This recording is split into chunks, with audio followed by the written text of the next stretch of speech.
Hi folks, I'm Nathan with Two Guys Ride, and today Rob and I are in beautiful Mississippi, and we're out here taking a look at a very beautiful 1978 Mustang II King Cobra that belongs to Kelly.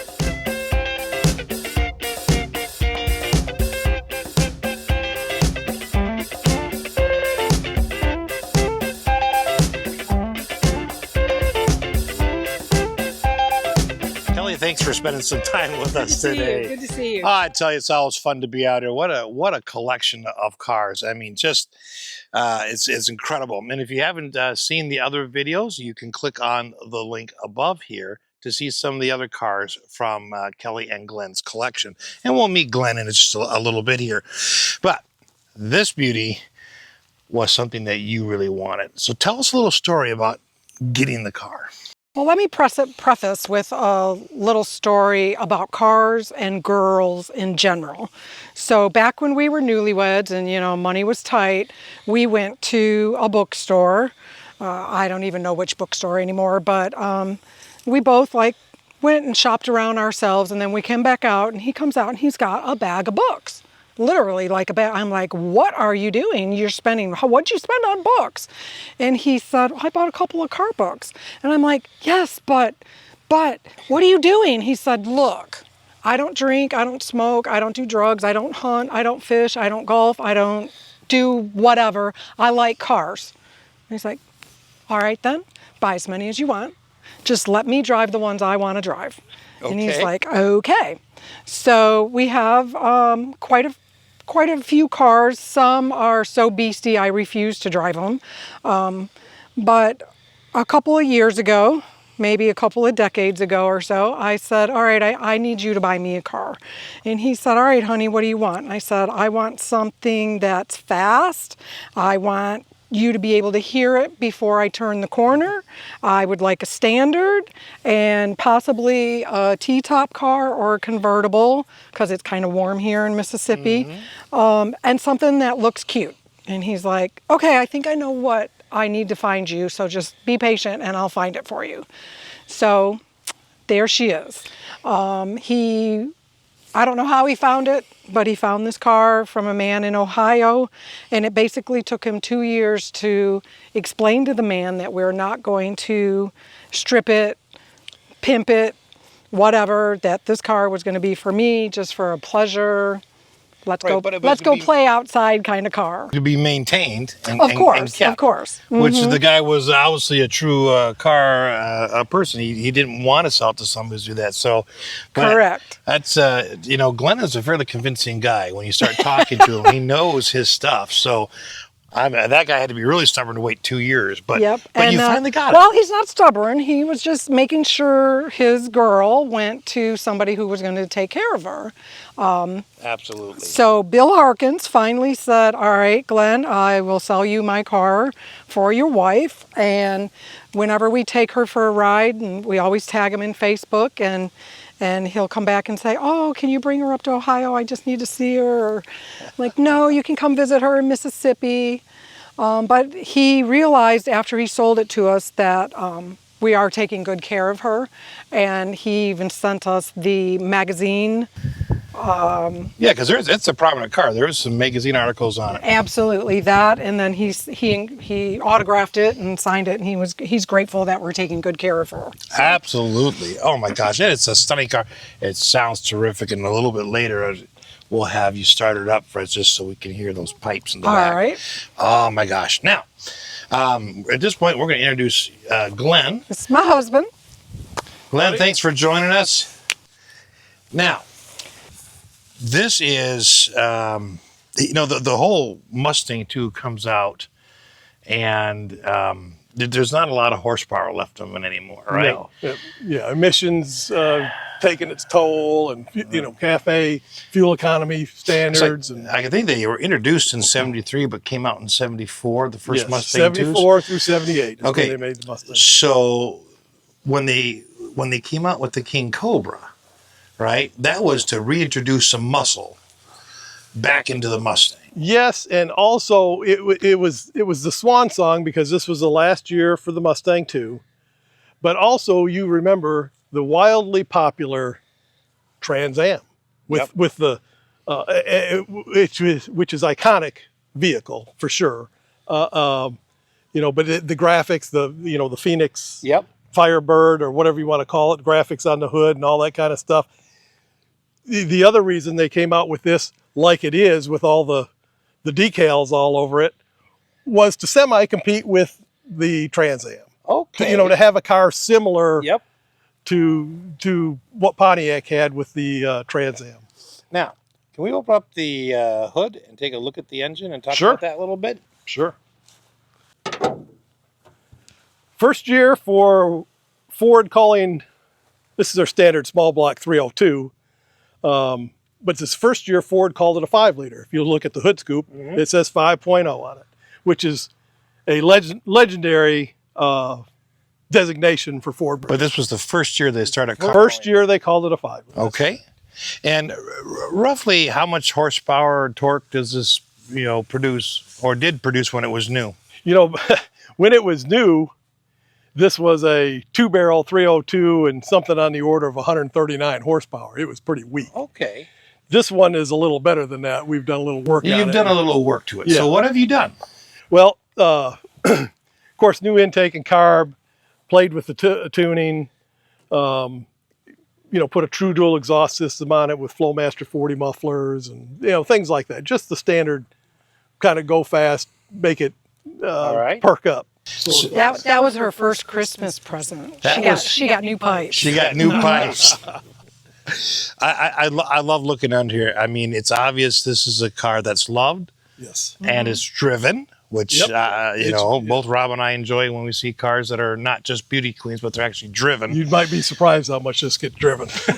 Well, I feel it's got the war wounds to prove it, but it's but that's what it's enjoyed. meant for, That's right? That's really what it's meant for. That's why we have them. Yeah. Each one has its own, personality and characteristics and traits, and that's what we enjoy doing. So at what point was the King Cobra 2 was the King Cobra introduced on this Mustang 2 body style in 74, or did it wait another? It waited. It was, the only year was 78, and they made like 4,000 and some of them. Okay, and that's it. That's it. That's right.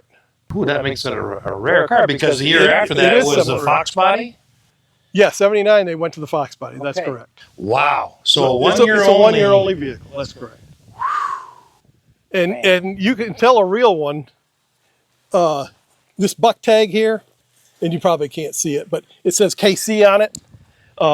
And that's the way you can differentiate that this is a real King Cobra, is having that KC Had the on KC it. badge Yeah. on? Okay. I love the fact that it's a little bit dirty. It's again, you're using it, right? What it's intended for. That's right. All these years later. Yeah, you're going to find rock chips and dirt and. I love that scoop in the front. That front air dam, it sits low too. I mean, you got to be careful. It does sit low. All right, let's close that up. Yeah, you can definitely see the Firebird influence, right?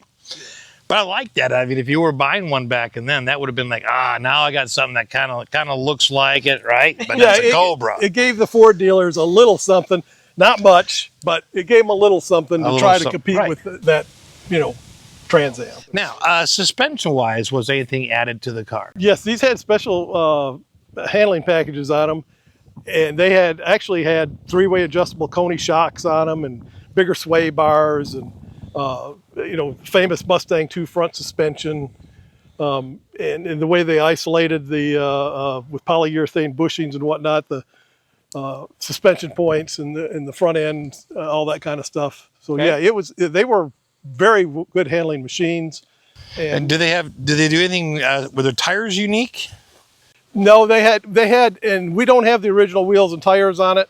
I think they were almost just jokingly small because it comes with 13-inch, but they're lacy spoke wheels, and we have them in the. You keep all your parts. All the original parts are right, always okay. kept. That's right. Well, and you got to have a little chrome. Well, especially with the red and the black. You got to have a little chrome. So we put something that just had a little bit of offset as far as some shine to it, and filled up the wheel wells. It looks great. It really looks great. Now, did you ever repaint it, or was this actually what we have not. Okay. It has been repainted sometime in its life. Okay. But it must have been, I mean, we've had this car 20 years probably. Okay. And it's had to have been, you know, repainted long before then. Okay. And on the interior, was that all pretty much original then? Yes, it's all, the car still only has maybe just 70,000. Okay. Just there. It's low I say mileage. just, but yeah. It was much lower when we got it because, like I said, you've driven it a lot. And this is the original T-tops right here. Original T-tops. Do you ever take them off? Oh yeah, all the time. Oh, I love it. I All the love it. time. All right. You know, it had some. It had good lines, is what I'm trying to say. Yeah, no, it does have good lines. With The Mustang II gets a bad rap. They were way better cars than what the general public give it credit for. And that back seat folds down and makes it a two-seater with just a flat shelf to put your right. stuff on. Okay. Now let's just walk to the back here a minute and take a look at these. Yep, we got the yellow turn signals and the red brakes. Oh, that dual exhaust. Yeah, that's right. Now the King Cobra would have come with dual exhaust. This one came with outlets just like that, but it was a single exhaust into a dual outlet. This is actually dual pipes all the way. Yeah, I just put them on that on one side. Because the gas tank's over there and it's a little hard to run the exhaust, but it can be done. But I wanted to keep it original looking, so I ran each pipe over to this side and the chrome extension on each one. Oh, that makes that back. Yeah, that way it looks completely stock, but yet it's got a true dual exhaust. Now, on the rear hatch, there are two little bumps at the top. Is that design or is that accommodating part of the hinge? It's designed to accommodate the hinge. Okay, there we go. You're right with both points. It is a functional design, part of the design. Okay, was the pinstriping original? Is that how it would have been? Yep, okay, that's right. I love that spoiler on the back. That is, that's another part of it. And the spoiler only came on, they both made a Cobra 2 and a King Cobra, and the King Cobra only for 1 year, like we talked about. Yep. The Cobra 2, they made for several years. I don't think they had one in 74 when they first came out, but I think 75 was probably the first year for the Cobra 2. Okay. But only the Cobra 2s and the King Cobra had the rear spoiler. Okay. Another thing that just and only sets the it King apart. Cobra had the front air dam, and I didn't mean to speak over you there, but the front air dam was King Cobra only. Okay. Man, let's take a look at the inside here because wow. Can we open the door? Absolutely. Ooh, that's a nice heavy door. Yeah, it is a heavy door. Ooh. Okay. I mean, it's just amazing after all these years that this is like original material. Yeah, that's all the original stuff. So, still had the Mustang pony in the door. Okay, so no power windows or anything. Nope. Just straight, crank. And on the dash, you had a few gauges. You had your speedometer and tack on the less than speedometer, but then you had fuel, alternator, and then engine temp. Yep, and one gripe I have with this vehicle, and they were all like that, they have an oil pressure light and not an oil pressure gauge. And for the life of me, dang it, put the oil pressure gauge on there. So, yeah, okay. I mean, look, I'll do without the alternator, the charging gauge. Give me an oil pressure gauge. Yeah. Give me fuel, water temp, and oil. Leave that dang alternator gauge off of there. But Ford chose to do it that way for some reason. Now, the stereo below. Yes. Is that aftermarket? Yes, that's an aftermarket unit that's been in there since we bought the vehicle. Okay. It works fine. It sounds good. Okay. I bought a factory AM/FM 8-track to go in there 20 years ago. It probably don't work anymore because it's been sitting on the shelf, probably, corroded from humidity, but I just have never had the time to put it in. Okay, so you do have a factory. But I do have a factory Ford AM/FM 8-track stereo. Okay, now these But in all honesty, we don't, when we're driving our car, we're listening to the car.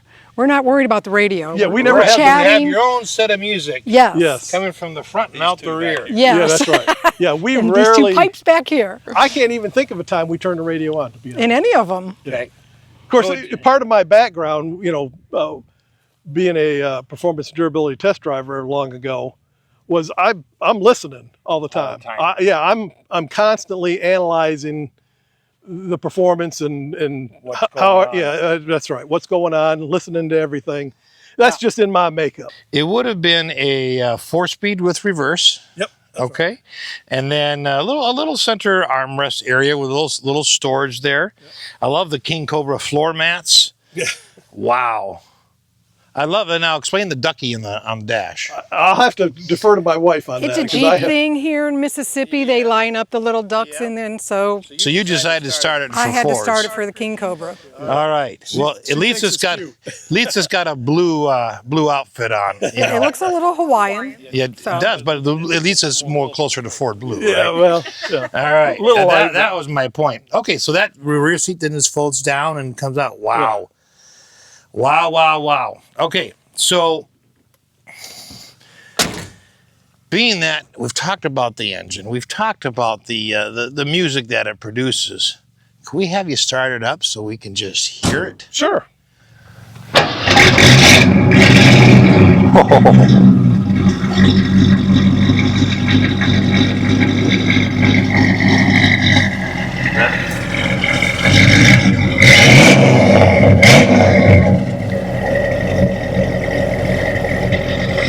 You gotta love that sound.